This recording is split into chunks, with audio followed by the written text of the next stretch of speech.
Just let me know.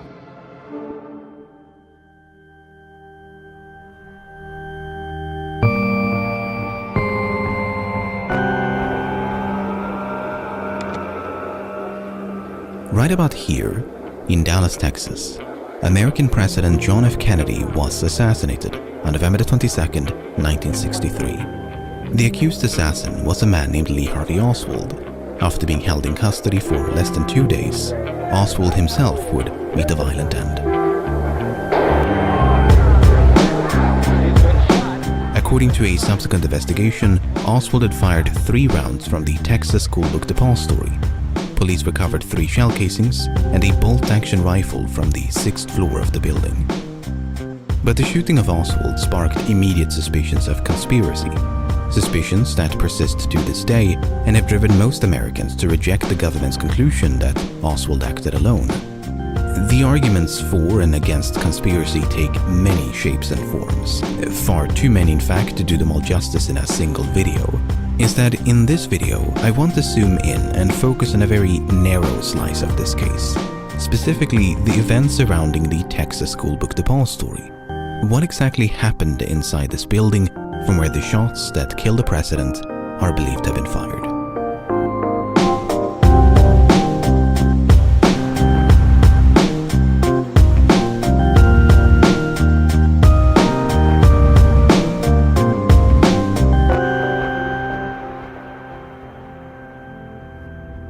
In September of 1963, a young man named Wesley Frazier received a call from an employment agency. There was a potential job opening at the Texas School Book Depository. On September the 13th, Frazier made his way from Irving, Texas, down to central Dallas. He met with Roy Truly, the superintendent of the building, and was hired on the spot. Back in Irving, Frazier lived with his older sister, Lenny Randall. A few houses down the street lived a woman named Ruth Payne. On October the 14th, both Randall and Payne had a cup of coffee at the house of a neighbor. Payne brought along a friend and Russian immigrant named Marina Oswald, the wife of Lee Oswald. Marina could barely speak any English and had been staying with Payne for a few weeks, partly due to her husband's unemployment. The subject of Lee looking for work and that he hadn't found work for a week came up while we were having coffee. And Mrs. Randall mentioned that her younger brother, Wesley Frazier, thought they needed another person at the Texas School Book Depository where Wesley worked. Payne and Marina returned home, spoke with Roy Truly over the phone, and secured a job interview on behalf of Lee Oswald. The following morning, he went down to the book depository and began his first day of work on October the 16th. So, an acquaintance with whom Oswald's wife was currently staying had a casual conversation with a neighbor. That neighbor happened to have a brother who recently got employed at the book depository. This prompted his wife to ask the acquaintance to call the superintendent of the building to inquire about any vacancies. I told Mrs. Payne that to send Oswald down and I would talk to him, that I didn't have anything in mind for him of a permanent nature, but if he was suited, we could possibly use him for a brief time. The position was not only temporary, but only existed due to a temporary shortage of staff. It was the end of our fall rush. If it hadn't existed a week or 2 weeks longer, or if we had not been using some of our regular boys putting down this plywood floor, we would not have had any need for Lee Oswald at that time, which is a tragic thing for me to think about. But it gets even more tragic because Oswald was not the only one to apply for a job. I might have sent Oswald to work in a warehouse 2 blocks away. Oswald and another fellow reported for work on the same day, and I needed one of them for the depository building. I picked Oswald. If Oswald was somehow entangled in a conspiracy, and the aim of that conspiracy was for him to become employed at the book depository, this roundabout sequence of events is a very strange way to go about it.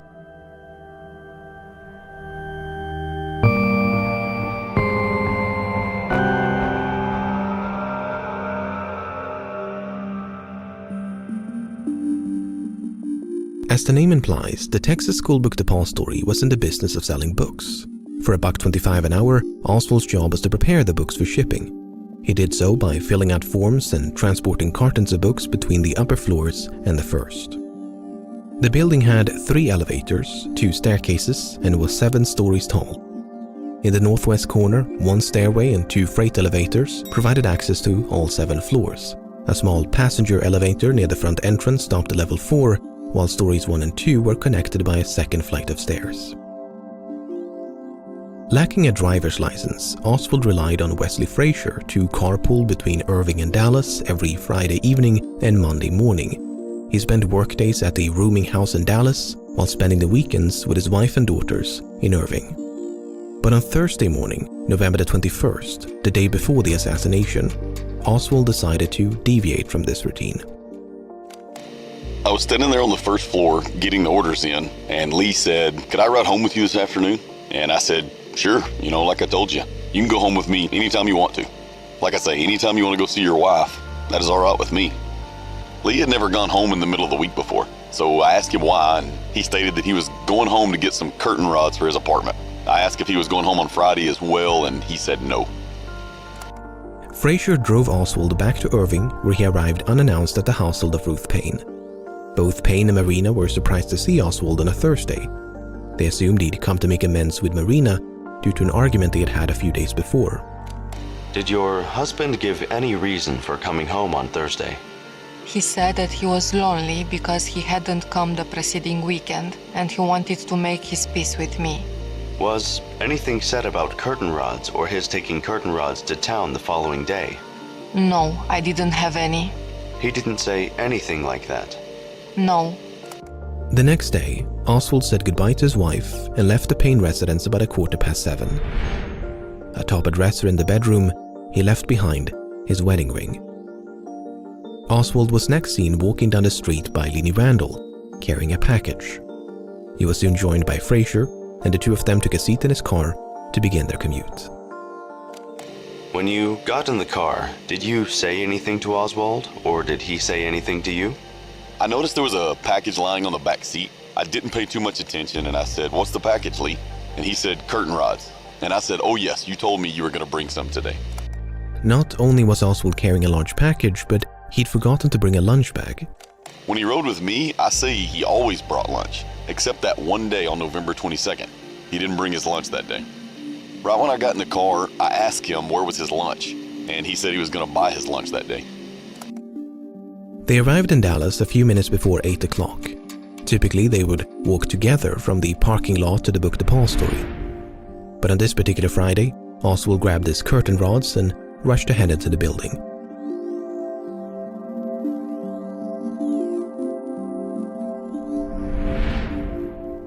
Working on the ground floor, in view of the rear entrance, was their colleague, Jack Doherty.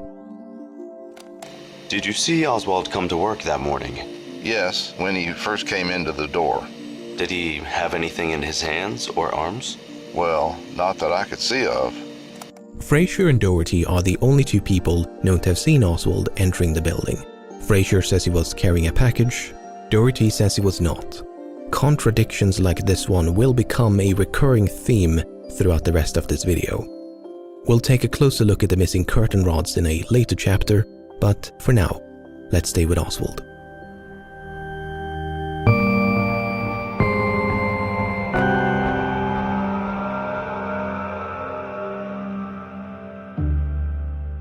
As the morning progressed, Oswald was seen working as normal.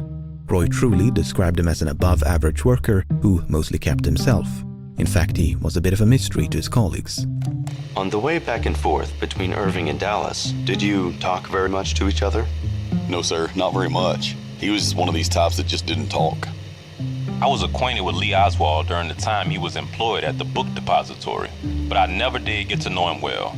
He did not mix with the other employees and did not appear to want to make friends with me or any of the others. Did you ever speak to Oswald? Yes, sir. Did he ever speak to you? No, sir. He never replied to you? No, sir. Would you say he was unfriendly? Yes, sir, I would. But there were exceptions to his reticence, and one of them occurred on this Friday morning. James Jarman was working on the ground floor when he observed Oswald staring at the window facing Elm Street. Oswald was standing up in the window, and I went to the window also, and he asked me, what were people gathering around the corner for? And I told him that the president was supposed to pass in the morning, and he asked me did I know which way he was coming. And I told him, yes, he'll probably come down Main and turn on Houston and then back again on Elm. Then he said, oh, I see. And that was all. It's a brief yet fascinating moment. It almost seems as though Oswald had no idea that Kennedy would pass by the book depository. This was indeed the case for some of his colleagues. Jarman himself had only been made aware of the fact shortly before he spoke with Oswald.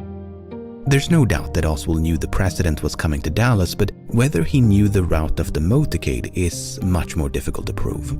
The route of the motorcade had only been finalized a few days before the visit and hinged upon its destination. Kennedy was supposed to attend a banquet in Dallas, but no one could agree on a venue. It came down to two options: the Trade Mart northwest of downtown or the Women's Building to the east. One of the more vocal proponents of the Trade Mart was Texas Governor John Connally, and after much back and forth, he finally got his way on November the 14th. Had the Women's Building been selected, the motorcade would have sped through Dealey Plaza east on Main Street, significantly further away and perpendicular to the book depository. Not to mention that First Lady Jacqueline would have been seated between the building and the president. The selection of the Trade Mart meant that the motorcade would now head west on Main Street and make these turns through Dealey Plaza to reach the northbound lanes on the freeway. Now, these turns could still have been avoided had the motorcade continued like so and not taken the freeway, but since the freeway was the more scenic and expedient route, it was the more attractive choice. All of that is to say, the success of the assassination was largely dependent upon the selection of the Trade Mart. It might therefore be tempting to cast suspicion upon Governor Connally, but it should be noted that he rode in the presidential limousine along with the Kennedys and suffered grave injuries during the shooting. Not only that, but Connally was actually opposed to a motorcade and favored a more direct route from the airport to the Trade Mart, a brief trip that would have bypassed Dealey Plaza altogether. He was unfortunately overruled by Kennedy himself, who wanted to see and be seen by the people of Dallas. Okay, so all that was happening behind the scenes, but as far as the public was aware, there wasn't even going to be a motorcade. As late as November the 15th, the Dallas Morning News reported that a motorcade seemed unlikely. But the very next day, the parade was finally confirmed. While the precise route followed by maps and detailed descriptions was not officially disclosed until November the 19th, someone familiar with Dallas could have approximated the route a few days in advance. That is to say, the earliest point a member of the public could have deduced that Kennedy would be driven past the book depository was November the 16th, less than a week before the visit. There's a good chance that Oswald saw these articles because he'd been observed reading political columns in the very same newspapers. Furthermore, we know from other aspects of Oswald's life that he was politically inclined. Well, I have studied Marxist philosophy, yes, sir, and also other philosophers. But are you a Marxist? I think you did admit on an earlier radio interview that you consider yourself a Marxist. Well, I would very definitely say that I am a Marxist. That is correct. But that does not mean, however, that I'm a communist. What is the difference between the two? Well, there's a great deal of difference. Several American parties in several countries are based on Marxism, such as Ghana. Certain countries have characteristics of a socialist system, such as Great Britain with its socialized medicine. These, then, are the differences between an outright communist country and countries which adhere to leftist or Marxist principles. Conversely, a lack of interest in politics is precisely why at least one of Oswald's colleagues remained oblivious to the motorcade. So while it's understandable for someone apolitical to be taken off guard by a presidential visit, it makes far less sense for someone like Oswald. On November 21st, the day before the assassination that you were describing, was there any discussion between you and your husband about President Kennedy's trip or proposed trip to Texas, Dallas, and the Fort Worth area? I asked Lee whether he knew where the president would speak and told him that I would very much like to hear him and to see him. I asked him how this could be done, but he said he didn't know how to do that and didn't enlarge any further on the subject. Had there ever This been... was also somewhat unusual, his lack of desire to talk about that subject any further. How did you think it was unusual? Could you explain that? The fact that he didn't talk a lot about it. He merely gave me said something as an answer, and did not have any further comments. Do you mean by that, usually he would discuss a matter of that kind and show considerable interest? Yes, of course. He would have told me who would be there and where this would take place. We'll never know what Oswald was thinking when he spoke with James Jarman shortly before the assassination. But it is worth repeating, though, that Oswald was hired on October the 15th. That's a full month before the motorcade route had been decided, let alone announced to the public.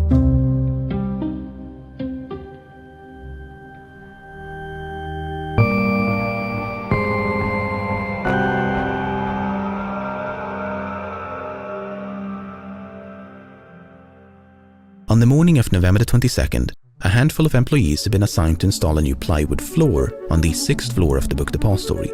Every once in a while, they would catch a glimpse of Oswald. I saw Lee Oswald shortly before lunchtime. He was by himself with a piece of paper in his hand. I had nothing to say to him, but some of the other male employees teased him and told him he ought to go get a haircut. Lee Oswald just laughed at this remark. Shortly before noon, it was time for lunch. For a bit of fun, they decided to race the two elevators down to ground level. As they began descending, they observed Oswald now standing on the 5th floor. He shouted for them to stop or to close the gate to the elevator upon reaching the 1st floor. Charles Givens then realized he'd forgotten his jacket and cigarettes up on the 6th floor.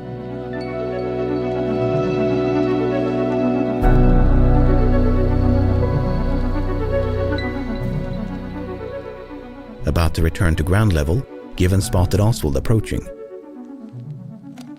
Lee was coming from the window up front where the shots were fired from. Did you watch where he walked to? Well, no, sir. I didn't pay much attention. I was getting ready to get on the elevator, and I say, "Boy, are you going downstairs?" What did he say to you? I say, "It's near lunchtime," and he said, "No, sir. When you get downstairs, close the gate to the elevator." That meant the elevator on the west side. You can pull both gates down, and it'll come up by itself. What else did he say? That is all. I said, "Okay," and got on the elevator. And with that, Givens became the last person inside the book depository known to have seen Oswald before the assassination. At least, that's the official story. The encounter was fixed at 11:55, more than half an hour before the shooting. But other employees claimed to have seen Oswald in other parts of the building around the same time or even later than Givens. Givens himself provided conflicting accounts. But I'm getting ahead of myself. This encounter notwithstanding, Givens was not the last person to visit the 6th floor. Shortly after Givens had left, Bonnie Williams grabbed his lunch and went upstairs. He sat down right about here to await the president's arrival. Now, when you were sitting by the window, could you see down towards the southeast corner? No, sir. I couldn't see anything as I remember there. About the only thing that I could see from there would be the top edge of the window because the boxes were stacked up. Did you see anyone else up there that day? No, I did not. The southeast corner is the location from where the shots that killed the president are believed to have been fired, the so-called sniper's nest. Williams says he was alone, but admits his view was obstructed by tall stacks of boxes. Meanwhile, down by the main entrance, someone was attempting to gain access to the building. I met an elderly white man at the entrance of the building who asked me to direct him to a restroom. The man was very old and feeble and could hardly make it up the steps. About 5 minutes later, I saw this man leave the building and enter an old Buick automobile with 3 elderly white women. The Buick then drove away. Did you see him talk to anyone in the building? No, he went straight out. This individual was never identified and is the only unknown person known to have entered the book depository before the shooting. After finishing his lunch up on the 6th floor, Bonnie Williams heard the voices of James Jarman and Harold Norman emanating from the floor below. Feeling a bit lonely, Williams went down to the 5th floor and joined his 2 colleagues. The exact time of Williams' departure is unclear, but it was likely no more than 10 or even 5 minutes before the shooting. On the grounds below, a sea of spectators lined the streets of Elm and Houston. Every once in a while, one of them would glance up at the book depository. Indeed, Jarman, Williams, and Norman were spotted on multiple occasions, leaning out the far east windows on the 5th floor. But movement could also be seen on the floor above them, a floor that, by all accounts, was now supposed to be empty.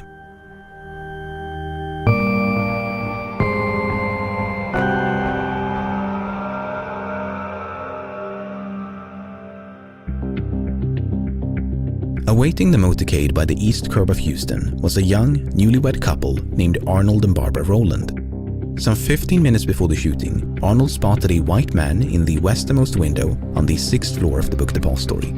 The man was holding a rifle, his gaze locked at Houston. Despite standing a few meters away from an officer, Arnold chose not to report the gunman. Did it ever enter your mind that you should go and tell the policeman of this sight or this vision that you had seen? Really, it didn't. It never entered your mind? I never dreamed of anything such as that. I mean, I must honestly say, my opinion was based on movies I have seen, on the attempted assassination of Theodore Roosevelt and the other one, Franklin Roosevelt. And both of these had Secret Service men up in windows or on top of the buildings with rifles. And this is how my opinion was based, and why it didn't alarm me. Perhaps if I'd been older and had more experience in life, it might have made a difference. It very well could have. Do you ever have reoccurring dreams, sir? What? Do you ever have reoccurring dreams? Yes. This is a reoccurring dream of mine, sir. All the time. What if I'd told someone about it? I knew about it enough in advance, and perhaps it could have been prevented. I mean, this is something which shakes me up at times. If Rowland's recollection is accurate, it stands in direct conflict with that of Bonnie Williams, who claimed to have eaten lunch on the same floor at the same time. Williams neither saw nor heard anyone, despite having an unobstructed view down to the southwest corner of the building where Rowland claimed to have seen the gunman. A few minutes later, a different spectator named Howard Brennan spotted a white man pacing to and fro the easternmost window on the 6th floor. At 12:30, the presidential limousine emerged from behind a building and began driving north on Houston.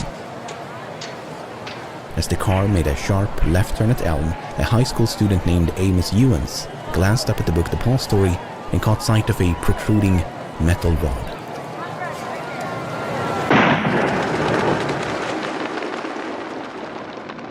Few realized what had happened. Was it a firecracker, backfiring motorcycle, or presidential salute? People near the Rowlands even started laughing, perhaps feeling a bit foolish for being frightened by the ostensibly harmless explosion. Standing by the northwest corner of Elm in Houston was James Worrell. He thought the explosion had come from directly overhead. Sure enough, on one of the upper floors, Worrell could see the barrel of a gun. At that moment, a second explosion echoed through Dealey Plaza. Worrell and Ewens witnessed the recoil and muzzle flash of the rifle in concurrence with the sound. Brennan had yet to realize what was happening. He thought a firecracker had been thrown from the book depository. He looked up, and the man he'd seen pacing only minutes before was now aiming down the sights of a rifle. It's not known for sure, but it is believed that President Kennedy has been shot. President Kennedy and Texas Governor John Connally shot by an assassin today in Dallas, Texas. Brennan could only recall hearing 2 shots, but his testimony implies he might have heard 3. He confusingly said he saw the gunman fire the last shot, yet denied seeing the discharge of the rifle. In the immediate aftermath of the shooting, the rifle was seen by a handful of witnesses as the gunman cautiously withdrew from the window. The rifle, or what looked like a rifle, was drawn fairly slowly back into the building, and I saw no one in the window with it. I didn't even see a form in the window. I could see his hand, the rifle laying across his hand. And I could see his hand sticking out on the trigger part. After he got through, he just pulled it back in the window. He drew the gun back from the window, as though he was drawing it back to its side, and maybe paused for another second, as though to assure himself that he hit his mark, and then he disappeared. Neither Ewens nor Worrell saw the face of the gunman and could thus offer little to no information regarding his appearance. Arnold was quite some distance away, yet furnished a basic description of the man he'd seen about a quarter of an hour before the shooting, a description that was quite similar to the one provided by Brennan, who got the best look at the gunman. Taken together, these accounts paint a picture of an assassin on the 6th floor of the book depository, taking aim with a rifle and firing at the president from the sniper's nest. But other accounts leave room for a bit of doubt.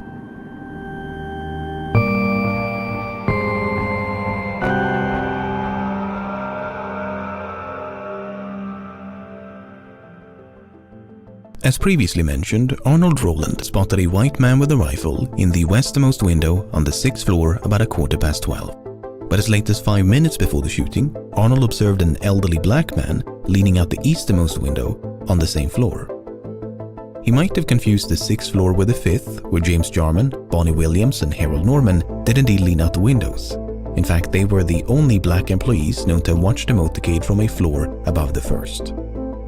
Except they could hardly be described as elderly. But then, take a listen to this. Will you describe with as much particularity as you can what that man looked like? It seemed to me an elderly black man. That is about all. I didn't pay very much attention to him. This question was then repeated to Arnold a few minutes later, at which point his answer had dramatically changed. He was very thin, an elderly gentleman, bald or practically bald, very thin hair if he wasn't bald. Had on a plaid shirt, I think it was red and green, very bright color, that is why I remember it. Can you give us an estimate as to age? 50, possibly 55 or 60.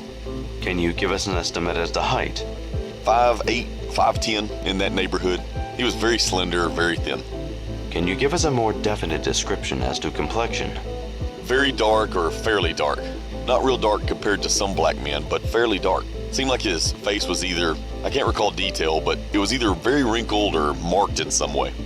So, in the span of a few minutes, Arnold went from "I didn't pay very much attention" to describing the man's complexion, hair, clothing, age, height, build, and even the blemishes on his face. Sometimes some people are prone to exaggerate more than others, and without in any way meaning to take away from the testimony of your husband as to what he saw in the building at the time, just from your general experience, do you feel you can rely on everything that your husband says? I don't feel that I can rely on everything anybody says.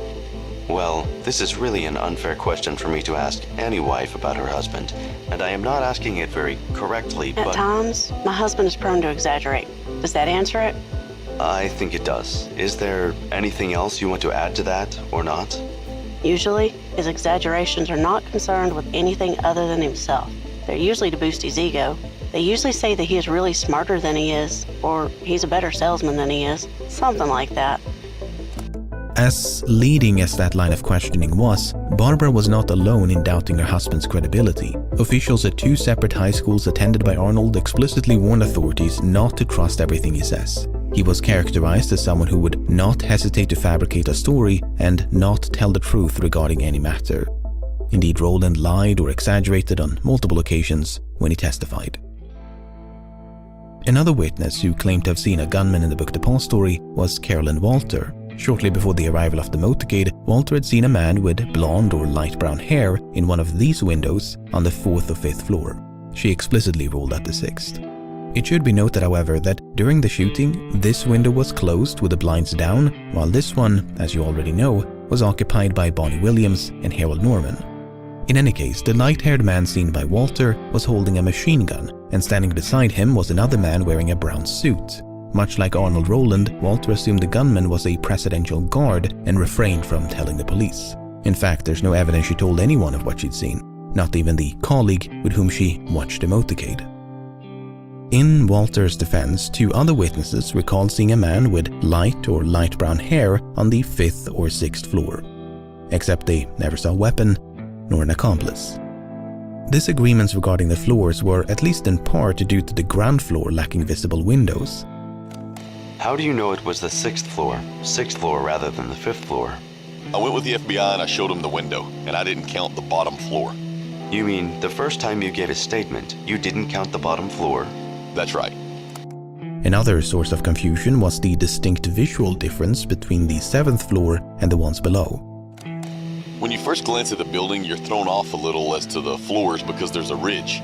It almost looks like a structure added onto the top of the building, about 1 story above, so you have to recount.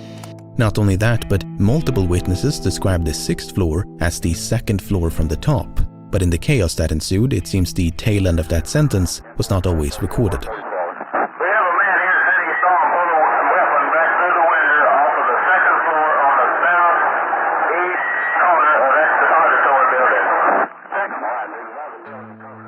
Amos Ewens is another curious witness because even though he never saw the gunman's face, he did see the top of his head. Somehow. What did you see in the building? I saw a bald spot on this man's head. Trying to look out the window, he had a bald spot on his head. I was looking at the bald spot. Oswald did not have a bald spot. He was thinning a bit in the front, but otherwise had a full head of hair. But the strength of Ewan's account is somewhat diminished by his inability to recall much of anything else. Could you tell whether he was a black gentleman or a white man? No, sir. Couldn't even tell that, but you have described that he had a bald spot in his head. Yes, sir. I could see the bald spot in his head. Now, could you tell what color hair he had? No, sir. Could you tell whether his hair was dark or light? No, sir. Long after the assassination, 15 years to be precise, a journalist working for the Dallas Morning News tracked down a man named Johnny Powell. Powell had supposedly seen two men fiddling with a scope on a rifle in the sniper's nest. He described their complexion as darker than white, but that was about it. Once again, one has to wonder if he confused the gunmen with Jarman, Williams, and Norman on the floor below. I mean, after 15 years of silence, there's no telling how Powell's memory could have been distorted. A good example of such distortion is Richard Carr. A few minutes before the shooting, Carr had been standing roughly here when he spotted a man on the 7th floor of the book depository, all the way over here. The man was white and wore a hat, glasses, and sport coat. In the immediate aftermath of the shooting, Carr returned to ground level and caught sight of what he believed to be the same man now trotting south on Houston. He made a left turn right about here before being picked up by a station wagon. By 1969, however, Carr's story had notably changed. The man with a sport coat had now been standing on the 5th floor, not the 7th. After the shooting, Mr. Sportcoat had emerged from behind the book depository, accompanied by two other men. They too had been picked up by a separate station wagon before speeding away. It's unclear how Carr is supposed to have seen all of this, considering what he told the FBI back in '64. Carr advised that from his location on the steel structure of the new courthouse building, it would have been impossible for him to observe the lower floors and entrance of the book depository, and that from his position he could only see the top floor and the roof. In Carr's defense, James Worrell had seen a man emerge from the rear entrance of the book depository about 3 minutes after the shooting. This man also wore a sport coat and headed south on Houston. Except the man seen by Carr was kinda stocky and wore a hat, while the man seen by Worrell had a slender build and was hatless. Besides, anyone connected with the shooting, leaving via the rear entrance, would surely have headed north, not towards the scene of the crime. As if that was not enough, two other witnesses, James Romack and George Rackley, stood roughly here for several minutes after the shooting. Both of them paid special attention to the rear entrance of the building. Mr. Romack stated that from the time he heard the shots, he had looked toward the book depository and had, under his immediate observation, the loading dock and the back door. He stated he is positive that no one came out of this door or out of the loading dock doors. Could you see the back door of the Texas School Book Depository? Yes. Were you looking towards that direction? Yes, sir. About how long did you keep your eyes fixed over there? Oh, I would say 5 minutes anyhow, probably 10. I was looking up that way at all times. Did you see any people leave the Texas School Book Depository by way of the rear exit? No, sir. Did you see any people running north on Houston Street? No, sir. Unfortunately, conflicting accounts were not limited to the book depository. Among the hundreds of witnesses in the vicinity of Dealey Plaza, nothing was as disputed as the number and origin of the gunshots. And Governor Connolly was holding his stomach. And the shots were almost simultaneously, weren't they? Yes, sir. They were probably 10 seconds apart. Do you know who fired the third shot? I didn't hear I don't recall a third shot. There may have been. My family hit the ground, and I don't recall a third shot. I just couldn't. I'm not certain of that. I do know I heard 2 shots. Yeah, I heard 3. I know you there heard were 3. Well, yeah, I said to Jerry after the second shot, I said, "My God, those are gunshots."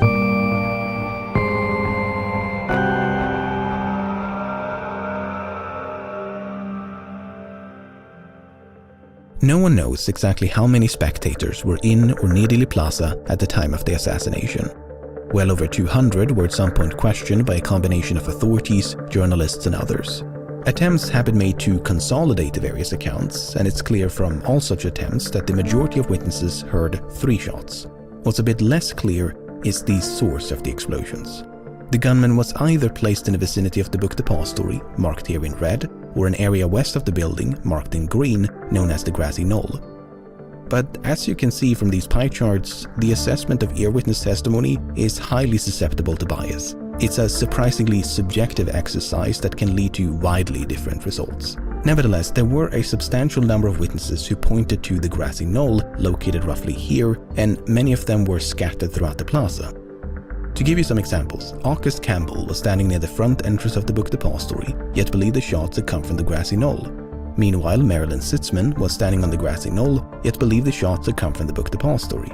Standing beside Campbell was a woman named Geraldine Reed, who believed the shots had come from the book depository.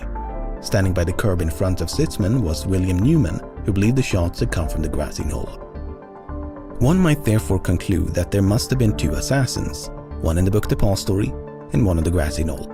Indeed, countless authors and even a congressional investigation have done precisely that.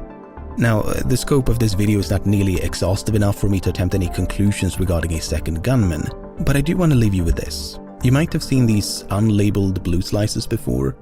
Well, that's how many witnesses heard gunshots coming from multiple directions. That is to say, next to no one did. All the shots came either from the east or west, not both. Mr. Campbell believed the noise came from away from the book depository. This illusion, he explained, may have been due to the sound bouncing off the building and other objects in the vicinity. August Campbell was far from alone in being deceived by the pronounced echoes of the gunshots. Where did the noises or shots sound to you like they came from?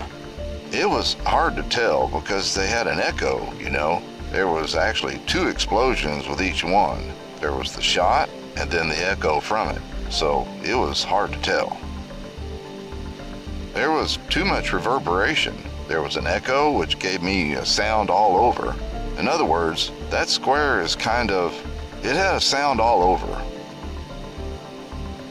The sounds came either from up against the school depository building or near the mouth of the triple underpass. I had worked in this watchtower for some 10 or 12 years and was there during the time they were renovating the school depository building, and had noticed at that time the similarity of sounds occurring in either of those 2 locations. There's a reverberation which takes place from either location. This auditory illusion was not a fluke. Not only did the building surrounding Dealey Plaza act as an echo chamber, but even experienced hunters can struggle to pinpoint the number and origin of gunshots by sound alone. Here's a quote from a book on that very topic, published a few years before the assassination. Little credence should be put in what anyone says about a shot or even the number of shots. These things coming upon a person suddenly are generally extremely inaccurately recorded in their memory. One of the authors asked one deer hunter last fall how many shots another hunter less than 100 yards away had fired. The answer was 5. Actually, only 2 shots were fired. Employees in the book depository were no less confused about the gunshots than the spectators outside. To give you some examples, on the first floor, Eddie Piper heard 3 shots that appeared to come from inside the building. On the third floor, Edna Case and Sandra Ellison heard nothing. Meanwhile, Stephen Wilson on the same floor heard 3 shots, came from the west. On the fourth floor, Elsie Dorman, multiple shots came from this building across the street. Victoria Adams, 3 shots from the west. Mary Hollis, 3 shots inside the building. But some employees not only heard the shots, but could literally feel the explosions shake the building. Could you tell where the shots were coming from? Yes, sir. They came from inside the building. How do you know that? Because the building vibrated from the result of the explosion coming in. Did you know they were shots at the time? Yes, sir. They sounded almost like cannon shots. They were so terrific. Much like Geneva Hine on the second floor, Bonnie Williams could feel the explosions up on the 5th. It sounded to Williams as though the shots had been fired from the floor above. His colleague, James Jarman, initially thought the shots had come from somewhere below, but then changed his mind and agreed with Williams. Harold Norman, meanwhile, heard far more than gunshots. Just after the president passed by, I heard a shot. And several seconds later, I heard 2 more shots. I knew that the shots had come from directly above me, and I could hear the expended cartridges fall to the floor. I could also hear the bolt action of the rifle. The explosions shook the building, and a piece of loose plaster or dirt was dislodged from the ledge above and struck Williams in the head. Meanwhile, spectators on the streets below could see them leaning out the windows, looking up at the 6th floor.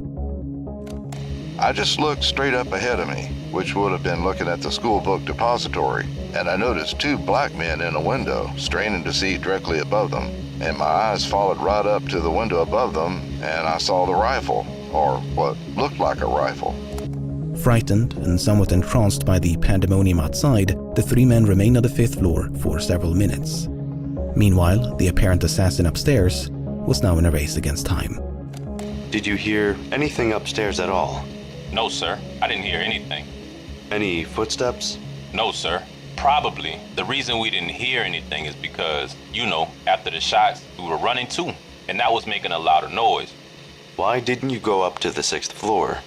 I really don't know. We just never did think about it. Maybe it's because we were frightened.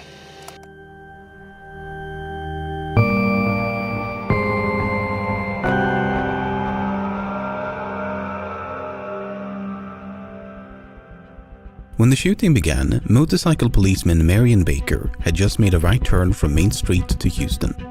Baker recognized the explosions as gunfire and could see a flock of pigeons fluttering above 2 buildings further up ahead. Baker made a split-second decision and headed for the book depository.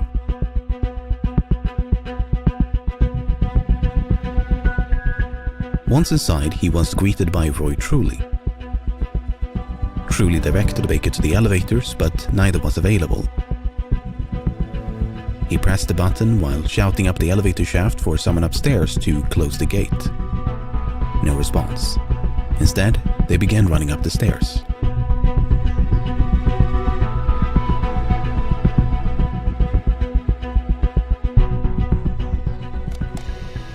As I came out to the 2nd floor there, Mr. Truly was ahead of me, and as I come out, I was kind of scanning, the rooms, and I caught a glimpse of this man walking away from this.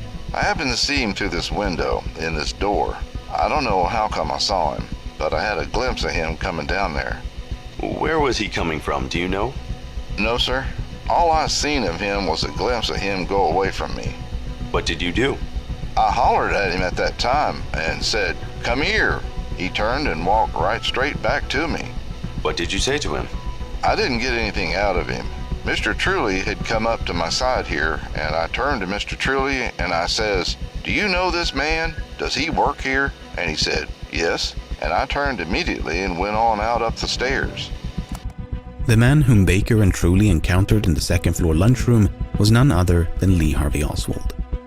The encounter was brief, lasting no more than 30 seconds. Oswald appeared calm and failed to evoke suspicion, so Truly and Baker left him in the lunchroom and proceeded up the stairs. They spent some time searching the roof, but there was no assassin to be found. Down by the main entrance, Geraldine Reed was still trying to process what had just occurred. She decided to return to her office on the 2nd floor of the building. Here, about 2 minutes after the shooting, Reed became the last known person to have seen Oswald inside the book depository. I kept walking and I looked up and Oswald was coming in the back door of the office. I met him by the time I passed my desk by several feet, and I told him, I said, "Oh, the president has been shot, but maybe they didn't hit him." He mumbled something to me. I kept walking. He did too. I didn't pay any attention to what he said because I had no thoughts of him having any connection with the shooting at all, because he was very calm. Oswald is then presumed to have taken the front stairs and, on his way out the main entrance, encountered someone looking for a phone. There are at least 2 candidates for who this person might have been, but Oswald seems to have pointed out the phone inside the building before blending into the chaos outside. He was next observed boarding a bus a few blocks east on Elm.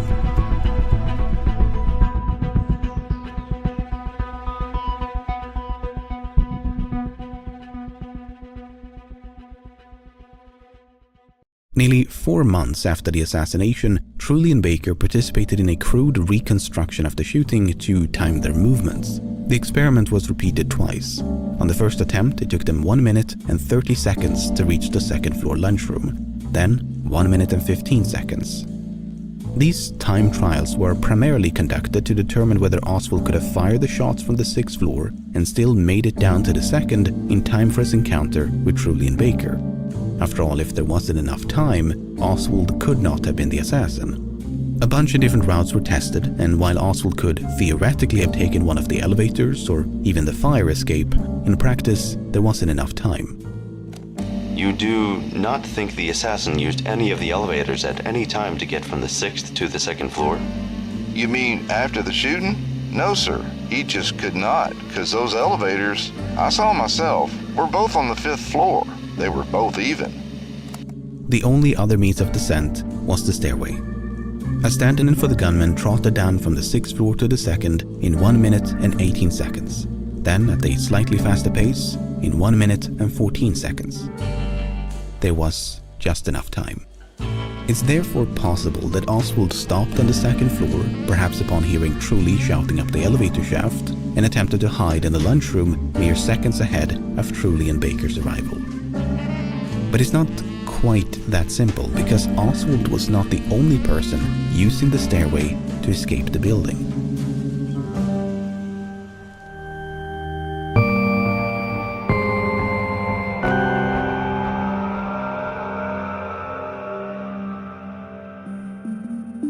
As previously mentioned, Victoria Adams watched the motorcade from an office on the 4th floor of the book depository.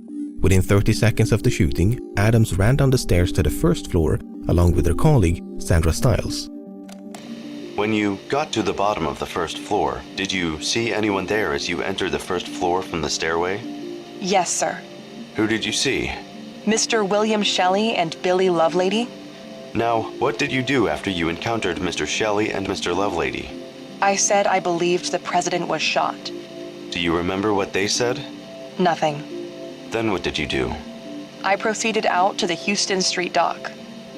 There are two significant problems with Adams' account.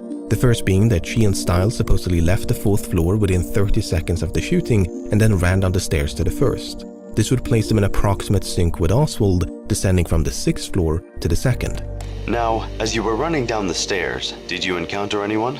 Not during the actual running down the stairs, no, sir. Did you hear anyone using the stairs? No, sir. But okay, perhaps Oswald was a few flights above, and his footsteps were drowned out by their own. This would mean that Stiles and Adams left the 4th floor mere seconds ahead of Oswald's arrival, reached the ground floor mere seconds ahead of Roy Truly and Marion Baker's ascent, before encountering William Shelley and Billy Lovelady right about here. But this is when problem number 2 makes an entrance. When the president was shot, Shelley and Lovelady stood on the front steps of the book depository. They spent several minutes roaming about outside before returning to the building. And that's the problem. How did Stiles and Adams encounter Shelley and Lovelady within seconds of the shooting if it took them several minutes to return to the building? Who did you see on the 1st floor after returning to the book depository? I saw a girl, but I wouldn't swear to it. It's Vicky. What is her full name? I wouldn't know. Vicky Adams? I believe so. Would you say it was Vicky you saw? I couldn't swear. Where was the girl? I don't remember what place she was, but I remember seeing a girl and she was talking to Shelley or saw Shelley or something. Shelley could recall no such incident. Presuming that Lovelady was correct and Shelley had a lapse of memory, it's possible their encounter with Stiles and Adams occurred minutes rather than seconds after the shooting. After all, Adams could have been mistaken. This scenario implies that Oswald made his escape, Truly and Baker went upstairs, and then several minutes later, Stiles and Adams left the building. But it's not quite that simple. Watching the motorcade alongside Stiles and Adams was their supervisor, Dorothy Garner. Miss Garner stated this morning that after Miss Adams went downstairs, Miss Garner, saw Mr. Truly and the policeman come up. Not only does this account corroborate that of Adams, meaning they left within seconds, not minutes, but it implies that Garner was in a position to observe the stairway from somewhere on the 4th floor. In spite of this, Garner made no mention of seeing Oswald scampering down the stairs between Stiles and Adams' departure and Truly and Baker's arrival. What makes this conflict so difficult to resolve is that neither Stiles nor Garner were called to testify. We have but a few brief statements of what they witnessed. All we know about Sandra Stiles is that she went down the stairs with Adams. Did it happen within seconds of the shooting? We don't know. Did she see or hear anyone else while running down the stairs? We don't know. Did she encounter Shelley and Lovelady on the 1st floor? We don't know. Authorities appear to have presumed Adams unreliable and then ignored the witnesses who could have easily refuted or confirmed that presumption. A simple reenactment like the one granted Truly and Baker could have gone a long way to resolve this issue. But that never happened. Many decades after the assassination, author Barry Ernest was able to track down Sandra Stiles, Dorothy Garner, and Victoria Adams.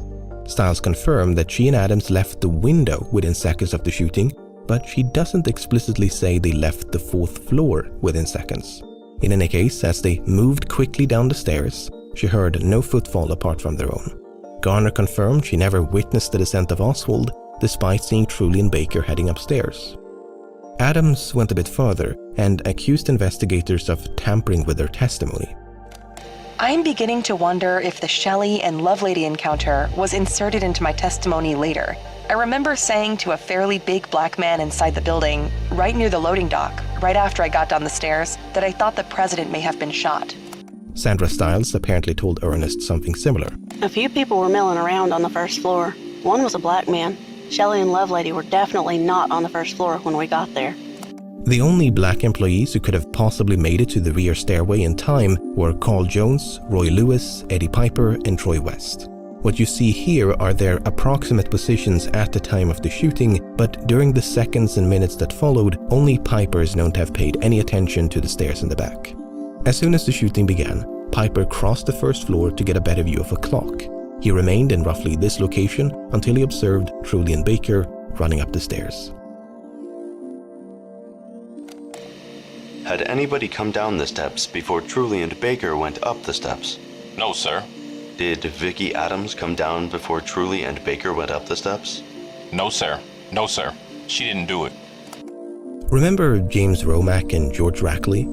I mean, I wouldn't blame you if you don't, there's like 100 different names to keep track of, but they were the ones who failed to spot anyone leaving the book depository via the rear entrance for several minutes after the shooting. Well, the thing is, according to both Stiles and Adams, they left the book depository via the rear entrance upon reaching the first floor. So if Romack and Rackley are to be believed, then once again, the descent of Stiles and Adams must have taken place minutes rather than seconds after the shooting. Not only that, but when Sandra Stiles was contacted by another researcher, she apparently expressed great uncertainty regarding the stairwell descent and thought it might in fact have occurred a couple of minutes after the shooting. I don't know what to make of all this. The conspiracy crowd will, of course, amplify the more suspicious elements, while those who support the official narrative will focus on that which discredits Adams. But ultimately, we don't know the exact timeline of events. It's difficult enough to pin down the minute-by-minute chronology. Once you get down to seconds, there's a lot of guesswork at play. The time trials by Truly and Baker gives us a rough estimate, but that's not cast in stone. They could have easily been a bit faster, a bit slower. So too could have Shelley, Lovelady, Garner, Stiles, Adams, and Oswald. Would you say that the reconstruction that we did on March the 20th was a minimum or a maximum time? Oh, I would say that would be the minimum time. We did everything that I did that day, and this would be the minimum time, because I'm sure that it took me a little longer. I must also mention that we don't know much about the layout of the 4th floor beyond this crude schematic. If the other floors are any indication, much of this space was occupied by bookshelves and tall stacks of boxes. This is significant because Dorothy Garner never actually saw Stiles and Adams enter the stairway. She only heard footsteps of what she presumed to be them running down the stairs.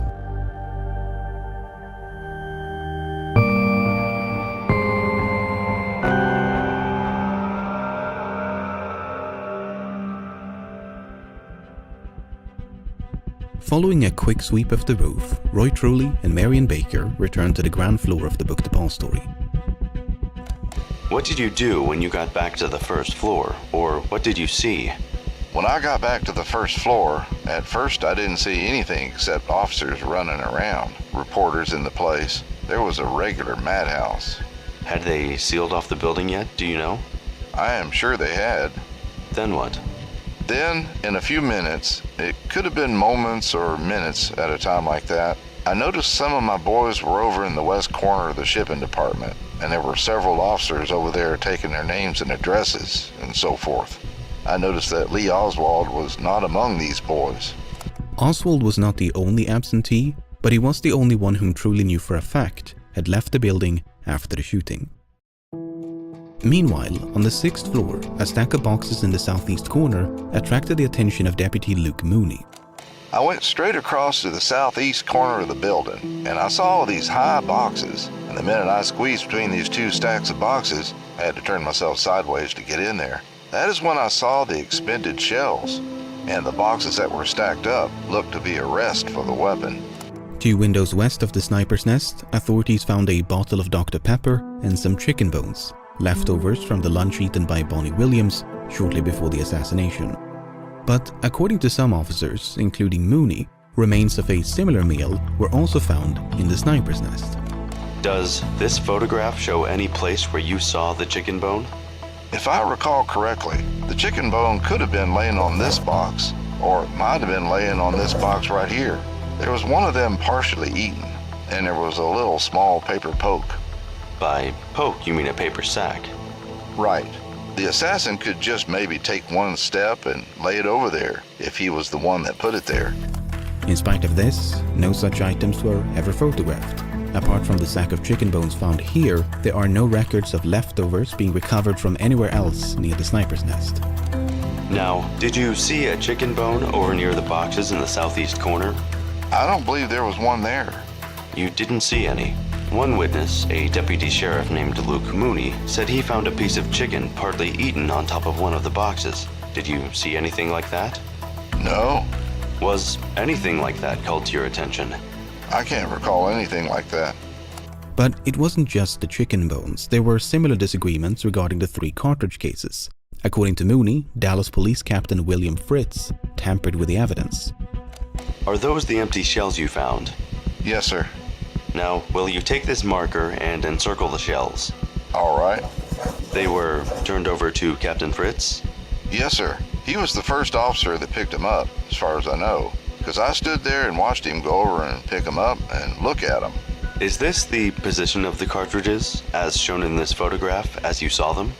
Yes, sir. That is just about the way they were laying. To the best of my knowledge, I do know there was one further away, and these other 2 were relatively close to each other on this particular area. But these cartridges, this one and this one, looks like they are further apart than they actually was. Now, I didn't quite understand. Did you say that it was your memory that A and B were not that close together? Just from my memory, it seems that this cartridge ought to have been over this way a little further. You mean the B cartridge should be closer to the C? Closer to the C, yes, sir. Mooney did not explicitly state, but strongly implied that Captain Fritz moved at least one of the cartridge cases before they were photographed. According to Fritz, he did everything by the book. I told him not to move the cartridges, not to touch anything till we could get the crime lab to take pictures of them, just as they were lying there. And I left an officer assigned there to see that that was done. And the crime lab came almost immediately and took pictures and dusted the shells for prints. Amidst the swarm of officers canvassing the 6th floor was a lone journalist by the name of Thomas Ollier. Ollier was equipped with a camera and actually filmed much of the frantic search effort. About 3 decades later, Ollier made some rather startling claims that were largely consistent with, but also expanded upon those made by Mooney. After filming the casings, I asked Captain Fritz, who was standing at my side, if I could go behind the barricade and get a close-up shot of the casings. He told me that it would be better if I got my shots from outside the barricade. He then rounded the pile of boxes and entered the enclosure. This was the first time anybody walked between the barricade and the windows. Fritz then walked to the casings, picked them up, and held them in his hand over the top of the boxes for me to get a close-up shot of the evidence. I filmed about 8 seconds of a close-up shot of the shell casings in Captain Fritz's hand. While these alleged portions of Ollier's film have never surfaced, preservation took a back seat while the film was being prepared for broadcast. Portions of the film were carelessly chopped up and discarded, and fragmentary clips are all that remains today. In any case, after supposedly filming the casings in the hand of Captain Fritz, Ollier recalled how they were deceitfully returned to the floor. Over 30 minutes later, Captain Fritz reached into his pocket and handed the casings to Detective Robert Studebaker. Studebaker never saw the original placement of the casings. so he tossed them on the floor and photographed them. To counterbalance these allegations of foul play, I must also mention that there were those who found nothing amiss about the cartridge cases. Did you see a picture taken of the holes? Yes, sir. When the picture was taken, were the holes in the same position as when you had first seen them? Yes, sir, they were. Even Mooney sort of agreed that the casings had not been moved, immediately after explaining that they had been moved. In the testimony we heard a few minutes ago, Mooney was shown this photograph. He then examined this one, taken from a different angle, before being shown this one. Now, these two are just differently cropped copies of the same photograph. I have another picture. Here is a picture taken, also from another angle. Does that show the cartridges? Yes, sir. Now, compare that with the other photograph. Yes, sir. Is that about the way it looked? Yes, sir. That is right. It sure is. That doesn't really gel with the casing supposedly being picked up and haphazardly tossed back on the floor, as Thomas Ollier would claim decades later. While there are question marks surrounding the chicken bones and cartridge cases, there can be no doubt that some of the boxes in the sniper's nest were moved prior to being photographed. Do you have any pictures of the boxes near the window before they were moved, other than those you have showed me? Just these two. Then you don't have any pictures taken of the boxes before they were moved? No. Now, I will show you another picture. Was that taken by you? Yes. Does that show the position of the boxes before or after they were moved? That's after they were dusted. There's fingerprint dust on every box. And they were not in that position then when you first saw them? No. Several minutes after the sniper's nest was discovered, a bolt-action rifle was found between two rows of boxes near the stairway. Now, there was some initial confusion regarding its make and model. Some thought it looked like a Mauser, but upon closer inspection, it was identified as an Italian Carcano. The officer who misidentified the rifle later explained that he did so at a glance. However, over a decade after the assassination in 1976, a former deputy sheriff by the name of Roger Craig claimed to have seen the marking 7.65 Mauser stamped right on the barrel of the rifle. To some, this is evidence that a Mauser was in fact discovered on the 6th floor before being swapped for a Carcano. But Craig was the only person to make this specific claim, did so many years after the assassination, and after telling a journalist the following. Did you handle that rifle on the 6th floor? Yes, I did. I couldn't give its name because I don't know foreign rifles. I know it was foreign made, and you loaded it downward into a built-in clip. But there was another rifle, a Mauser, found up on the roof of the depository that afternoon. There were no reports of a Mauser being found on the roof either. Besides, the only rifle seen in the film taken by Thomas Ollier is unmistakably a Carcano. Unique markings on the cartridge cases would later prove that this was indeed the rifle from which all three had been fired. Before the day was over, the rifle had been traced to a company in Chicago, Illinois. The company had sold the rifle to someone named A. Hiddell and shipped it to a post office box in Dallas in early 1963. Alec James Hiddell was a pseudonym known to have been used by Oswald. So there was now a direct link between the shells, the rifle, and Oswald. Not only that, but Oswald's prints were lifted from both the rifle and boxes in the sniper's nest. Apart from the spent shells and the rifle, authorities discovered one other key piece of evidence. Did you find anything else up in the southeast corner of the 6th floor? Yes, sir. We found this brown paper sack, or case. It was made out of heavy wrapping paper. Actually, it looked similar to the paper that those books in the building was wrapped in. It was just a long, narrow paper bag. The bag was alleged to have been found here, yet this space is suspiciously empty in all the crime scene photographs. How long was the paper bag, approximately?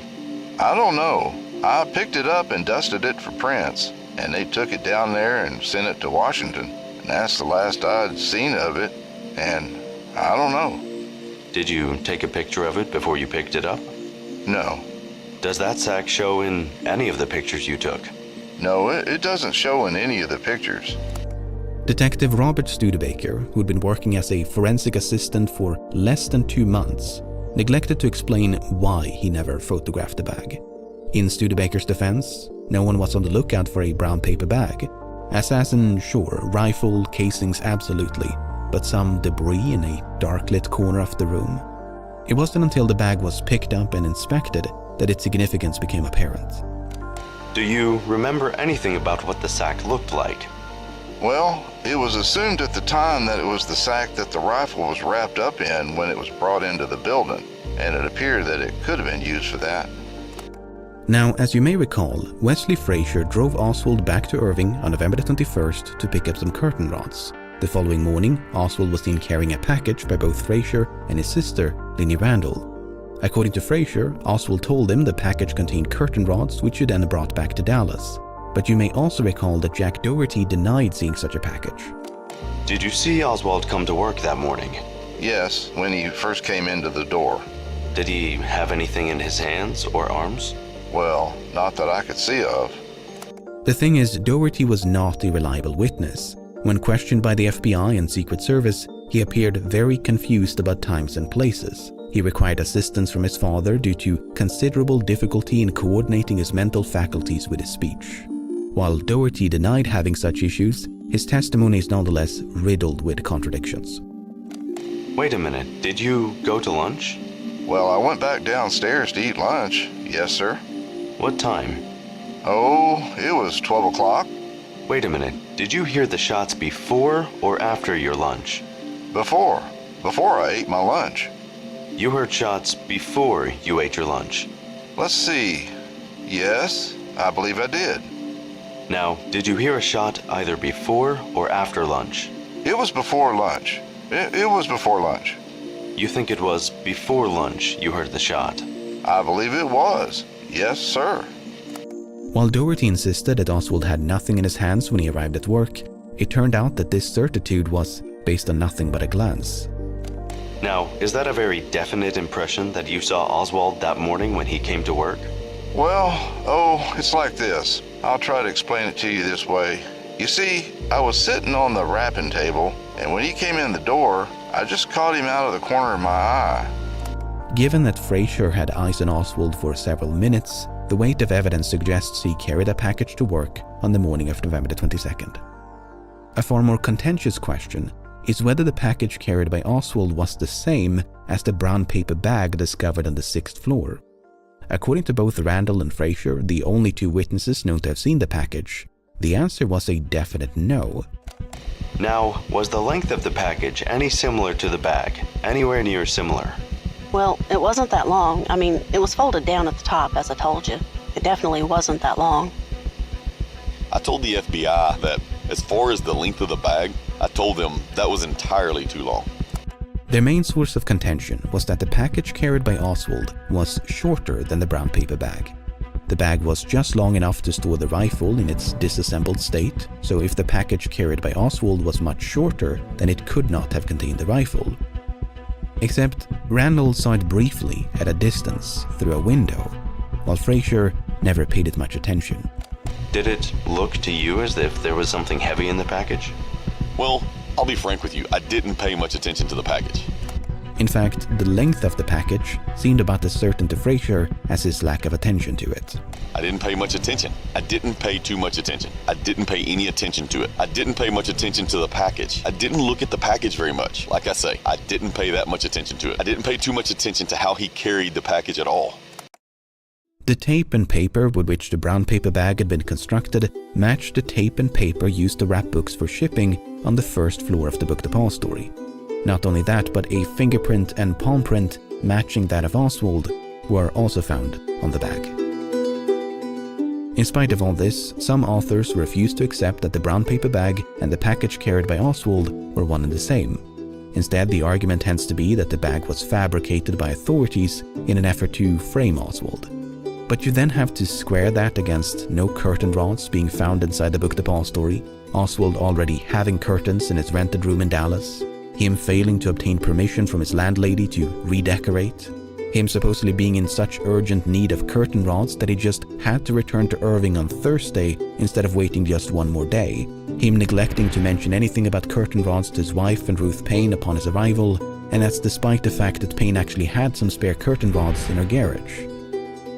The same garage where Oswald stored his rifle. How did you learn of the shooting of President Kennedy? I was watching television and Ruth said someone had shot at the president. What did you say? It was hard for me to say anything. We both turned pale. I went to my room and cried. Did you think immediately that your husband might have been involved? No. Did Mrs. Payne say anything about the possibility of your husband being involved? No, but she only said that, by the way, they fired from the building in which Lee is working. My heart dropped. I then went to the garage to see whether the rifle was there, and I saw that the blanket was still there, and I said, thank God. Did you look in the blanket to see if the rifle was there? I didn't unroll the blanket. It was in its usual position, and it appeared to have something inside. When did you learn that the rifle was not in the blanket? When the police arrived and asked whether my husband had a rifle, and I said yes. Then what happened? They began to search the apartment. When they came to the garage and took the blanket, I thought, well, now they will find it. They opened the blanket, but there was no rifle there.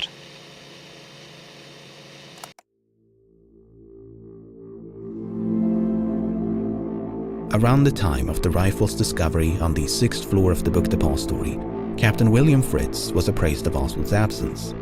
Fritz immediately left the building and returned to police headquarters.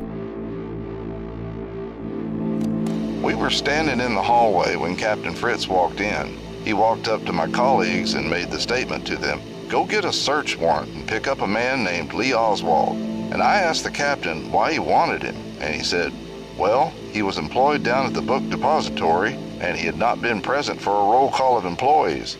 And we said, "Captain, we will save you a trip because there he sits."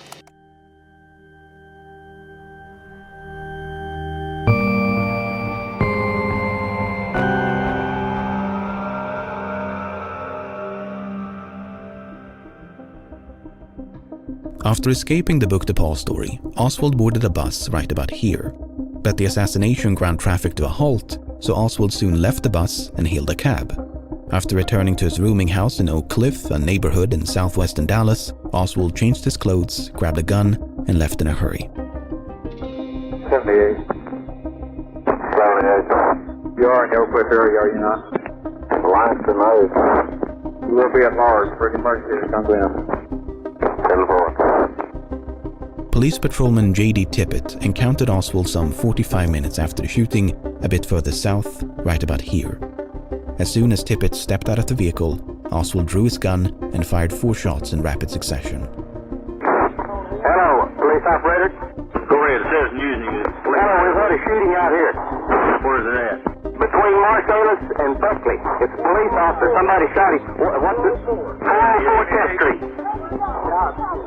78. It's in a police car. Notify one that the officer involved in the shooting, which is Officer J.D. Tippett, we believe, was pronounced DOA at Methodist 128.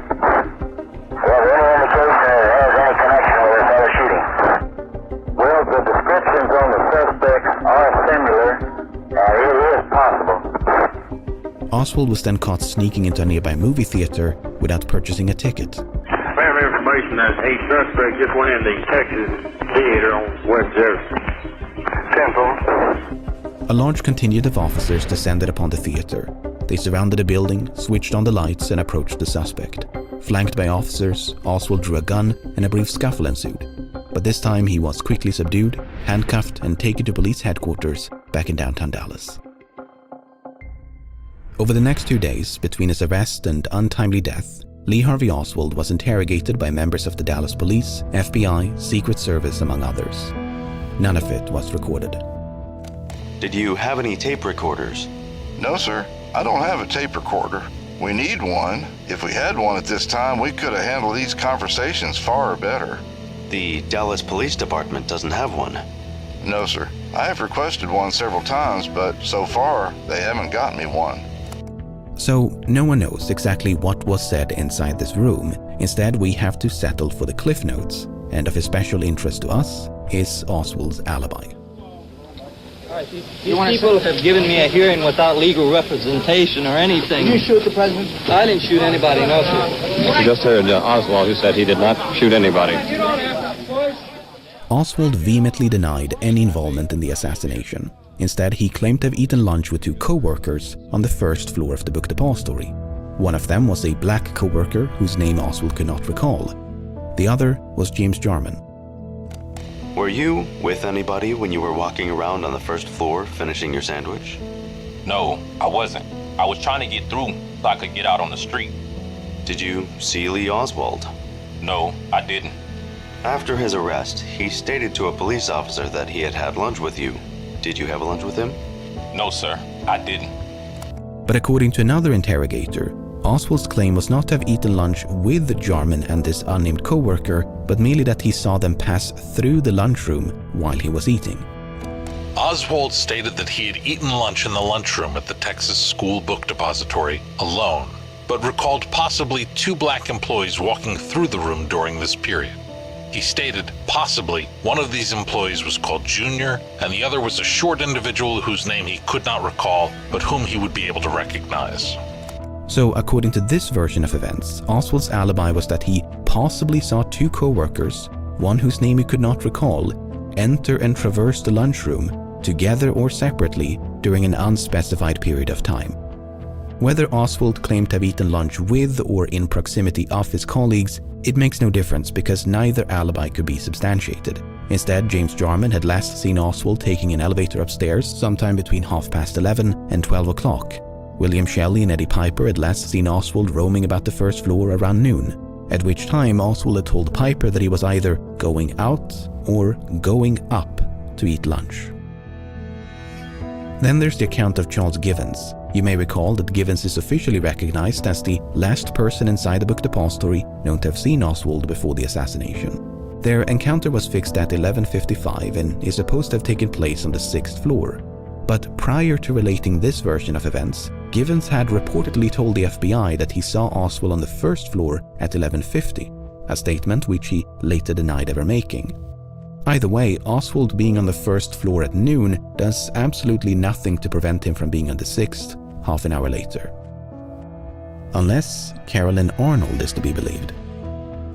As Mrs. Arnold was standing in front of the building, she stated she thought she caught a fleeting glimpse of Lee Harvey Oswald standing in the hallway between the front door and the double doors leading to the warehouse located on the first floor.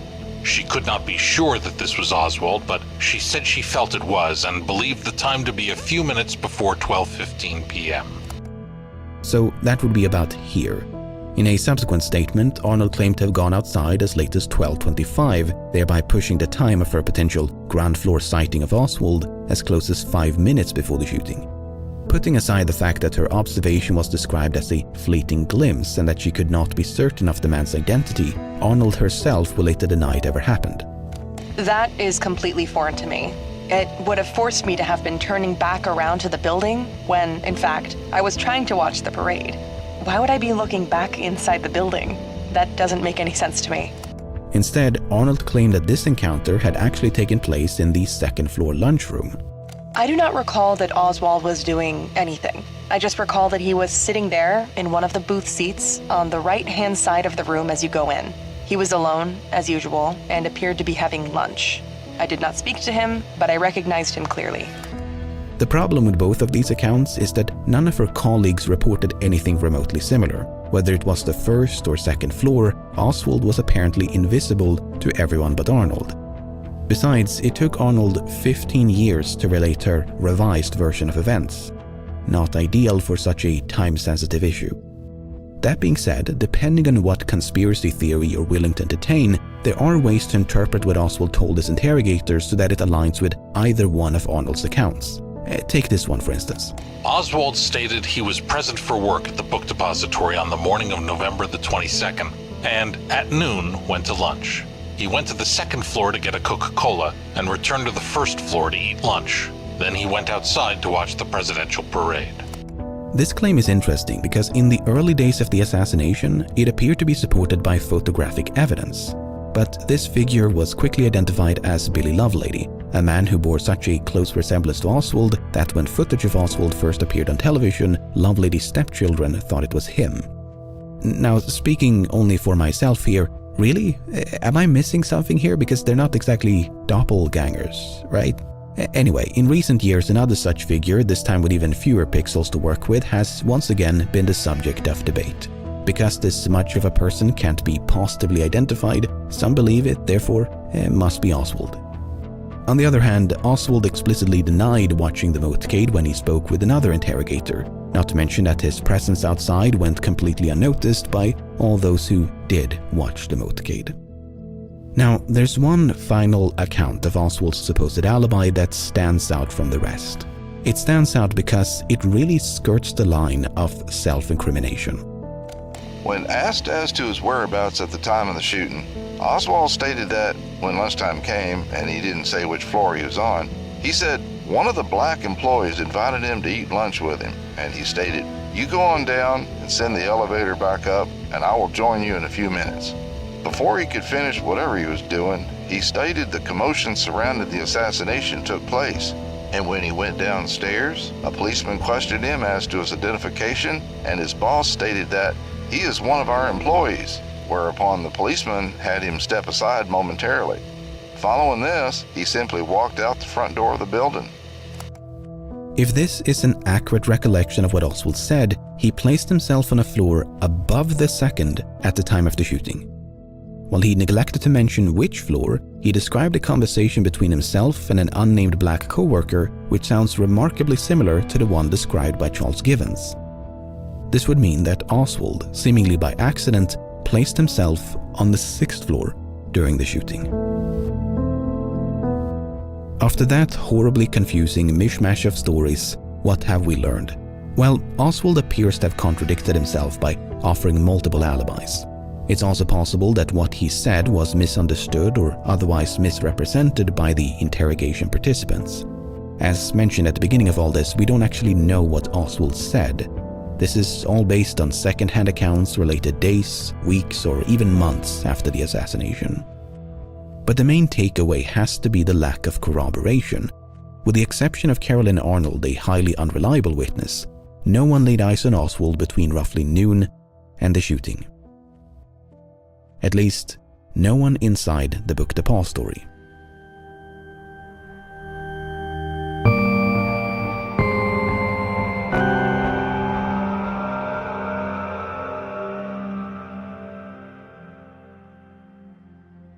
Among those who witnessed the sniper in the sniper's nest, Howard Brennan was the only one who thought he could identify the gunman. At least, that's what he stated initially. Within a few hours of the shooting, Brennan had become far less certain. Upon arrival at the police station, Mr. Brennan said, "I don't know if I can do you any good or not, because I've seen the man that they have under arrest on television." And he said, "I just don't know whether I can identify him positively or not." Because he said that the man on television was a bit disheveled and his shirt was open or something like that. And he said, "The man I saw in the book depository was not in that condition." Brennan was then brought down to the basement of the police station to view a lineup of suspects. Among them was Oswald. Mr. Brennan looked very carefully and he said, "I cannot positively say." I said, "Well, is there anyone there that looks like the man in the book depository?" He said, "Well, that second man from the left, who was Oswald, he looks like him." Then he repeated that the man he saw in the book depository was not disheveled. So that's not ideal. While Brennan did pick Oswald from a lineup, that identification was far from certain. But if Brennan is to be believed, this uncertainty was not genuine, but merely an act intended to protect his family. I believed at that time, and I still believe, the assassination was a communist activity. And I felt like there hadn't been more than one eyewitness. And if it got to be a known fact that I was an eyewitness, my family or I, either one, might not be safe. Well, if you wouldn't have identified Oswald during the lineup, might he not have been released by the police? No, I already knew they had the man for murder, and I knew he would not be released. The murder of whom? Of Officer J.D. Tippett. Well, what happened in between to change your mind that you later decided to come forth and tell the FBI that you could identify him? After Oswald was killed, I was relieved quite a bit that as far as pressure on myself of somebody not wanting me to identify anybody, there was no longer that immediate danger. Mr. Brennan, could you tell us now whether you can or cannot positively identify the man you saw in the 6th floor window as the same man that you saw in the police station? I could at that time. I could, with all sincerity, identify him as being the same man. So, according to Brennan, within a few hours of the assassination, he'd become concerned that it was the product of a communist conspiracy. He feared that should he attempt to identify the gunman, he could become a target and thereby endanger his family. Did you and your wife discuss any aspect of the assassination and you being present more or less at the scene of the assassination? Yes, we discussed it. We talked. I talked of moving her and my grandson, who was living with us at that time, and my daughter, moving them out of town somewhere in secrecy. My wife seemed to think that a person can't get away wherever they go. So when Brennan was brought down to view a lineup later that evening, he feigned uncertainty to protect his family. At least, so he claimed. I'll leave it up to you to decide whether to believe or disbelieve Brennan's story. On Sunday morning, November the 24th, Oswald was scheduled for transfer from the city to the county jail. Reporting from outside the police station, a local news correspondent couldn't help but to jinx the whole shebang. Now, this is the armored truck that will carry Lee Harvey Oswald from the basement here of Dallas Police Headquarters downtown to the Dallas County Sheriff's Office and the Dallas County Jail. Strict security precautions have been exercised from the very beginning and have been even increased this morning as fear arises and grows stronger that someone may attempt to take the life of the man accused of murdering the President of the United States.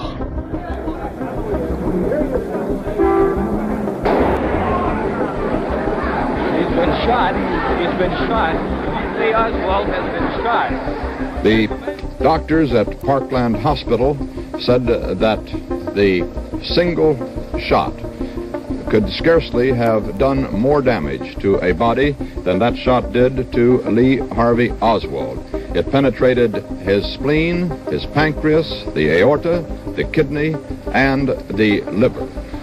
Oswald expired at 1:07 p.m. He died at 1:07 p.m. We have arrested the man. The man will be charged with murder. Who is he? The suspect's name is Jack Rubenstein, I believe. He goes by the name of Jack Ruby. That's all I have to say. Has he confessed to the time he was going to be here?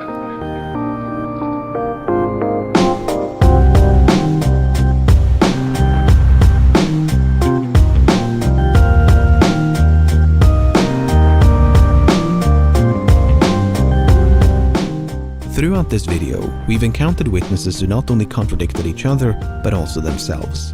Central to many arguments of conspiracies that these contradictions represent attempts by the conspirators to conceal the truth.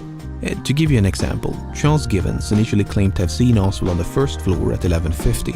Then he denied ever saying that and claimed to have spoken with Oswald on the 6th floor at 11:55. Some authors have found this change a bit too convenient and suspected Givens was coerced to change his story by the conspirators. In support of that conclusion, we have this document in which Dallas Police Lieutenant Jack Revel said the following. Lieutenant Revel stated that Givens had been previously handled by the Dallas Police Department on a marijuana charge, and he believes that Givens would change his story for money. About 2 months later, Givens did precisely that. He changed his story. But let's have a think about this. According to this interpretation of events, the conspirators had free rein to dictate Givens' testimony. They could have told him what to say or perhaps rewritten his testimony after the fact. You may recall that that is precisely what Victoria Adams claimed and Carolyn Arnold implied earlier in the video, that someone had put words in their mouth by altering the written record. Okay, so wielding that near limitless power, what words did the conspirators choose to put in the mouth of Givens? Well, they supposedly invented a brief conversation about lunch in elevators away from the sniper's nest more than half an hour before the shooting. I guess I saw Oswald sitting in the sniper's nest, or even I saw Oswald carrying a large package heading for the sniper's nest, was a bit too on the nose? The same is of course true of every other witness in Dealey Plaza. Apart from the doubtful identification by Howard Brennan, no one could actually place Oswald in the sniper's nest at the time of the shooting. I really cannot stress this enough. It apparently did not occur to the conspirators to have at least one witness unambiguously identify Oswald as the assassin. Better yet, take a photograph. For all this talk of witness coercion and evidence tampering, that seems like a bit of an oversight. What I'm trying to illustrate is that it's surprisingly trivial to pluck a stray document here, an unfounded allegation there, and sprinkle in some thoughts about means and motive, and you'll end up with a conspiracy theory that, at least on the surface, sounds convincing. Whether it's organized crime, a foreign government, or domestic agency, there's enough material here to make a compelling case against countless groups and individuals, something upon which many authors, filmmakers, and others have capitalized to great success. I don't know if all of them are right or wrong. This video clearly doesn't cover enough ground for me to determine that. But to ascribe a conspiratorial motive to anything remotely suspicious seems irresponsibly black and white for a case so clouded by shades of grey. A person acting in a way that's unlawful, unethical, untruthful does not prove they colluded in a plot to assassinate the President of the United States. Such thrilling leaps of conspiracy make for entertaining stories, but that doesn't make them true. Remember Thomas Ollier? He was the journalist filming on the 6th floor during the initial search for the assassin. Decades later, Ollier began accusing officers of tampering with the evidence, staging photographs, and lying on their oath. The veracity of those allegations aside, the fascinating thing about Ollier is that he never believed Kennedy fell victim to a conspiracy.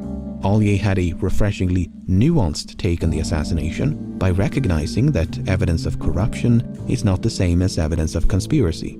Sloppy police work neither began nor ended with the Kennedy assassination, and people lie for all sorts of reasons. Loyalty, embarrassment, fear, pride, attention, power, money. There's no shortage of motivations to choose from. Besides, what kind of clueless masterminds would allow a cameraman to casually film their supposed cover-up? Something I found myself doing a lot while making this video was attempting to view the assassination from the perspective of the alleged conspirators. You could, for instance, question the logic of placing an assassin in this specific window, a window in which he ran the risk of being caught red-handed by other workers inside the building. A window in which he could have easily been and actually was spotted by spectators in the approaching motorcade. A window from which his view was partially obstructed by a tree.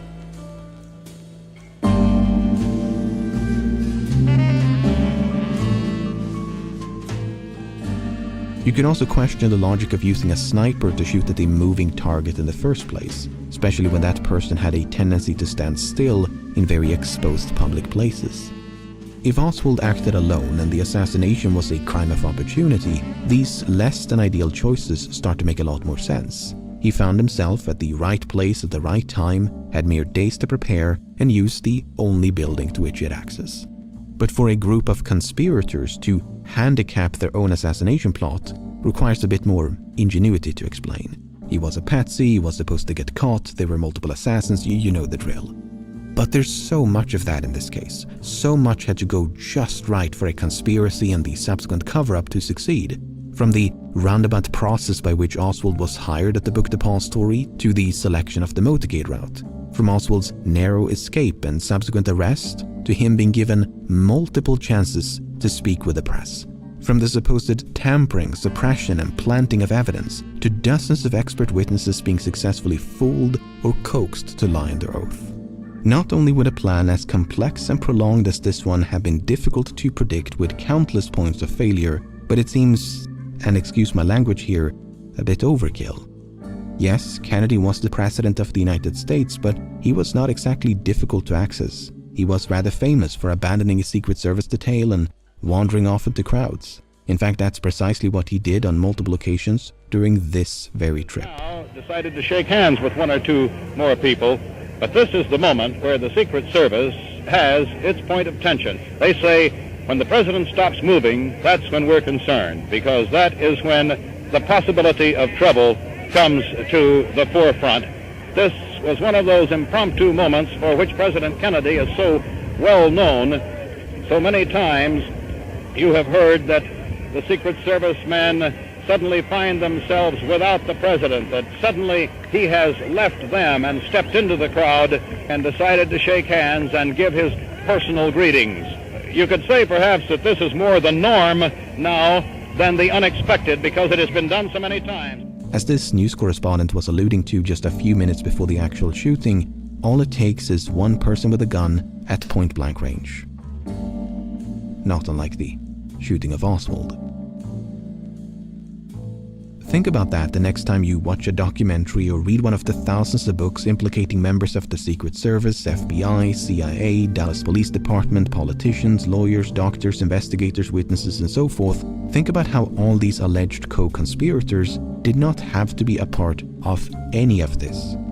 Just one person in a crowd whose guilt is assured the moment they pull the trigger. By roping in this ensemble cast of characters, it inadvertently makes the conspirators seem clueless. I like to imagine a conference room, and up against the wall stands a board upon which they've mapped out the whole thing. All the people they need to manipulate, all the evidence they have to fabricate. The entire patchwork of needless risk-taking laid out bare before them. And they looked at that, and then looked at each other and went, "Yep, that's a solid plan." But even then, even if we assume the conspirators didn't really think it through or, I don't know, made it up as they went along, that doesn't really jive with them not getting caught. Something that would have taken a lot of planning, skill, and ingenuity. So, I guess you somehow have to convince yourself that they were clueless enough to wing the crime of the century, yet clever enough to get away with it. And therefore, there was no conspiracy. No, I don't believe any of these arguments make it impossible for others to have been involved. They just make it a bit more difficult to keep that tinfoil hat firmly in place. I mean, if there was an argument with which to close the book on this case, I would not be the first to think of it nearly 6 decades and a continent removed from the events in question. I can guarantee you that much. Also, the word conspiracy doesn't even necessarily mean that there were other people involved in the planning and execution of the assassination. For instance, there's what some refer to as a benign conspiracy. This typically means that there was a cover-up, but it was not motivated by the concealment of complicity, as is so often assumed. Instead, Oswald did act alone, but there was some other motive behind the suppression of evidence. A common one being that federal agencies attempted to save face by concealing or downplaying the full extent of their failure to prevent the assassination. I mean, a known communist with ties to Russia blindsiding the entire intelligence community by assassinating the commander-in-chief on a public street in broad daylight at the height of the Cold War is not exactly resume material. Point being that there are countless ways to interpret the evidence in a case as vast as this one. I am not exaggerating when I say that you could easily make dozens of these videos and still have plenty left to talk about. After all, the Texas School Book Depository is but one piece of a much larger puzzle. Thanks for watching. Support me on Patreon if you want. Okay, bye.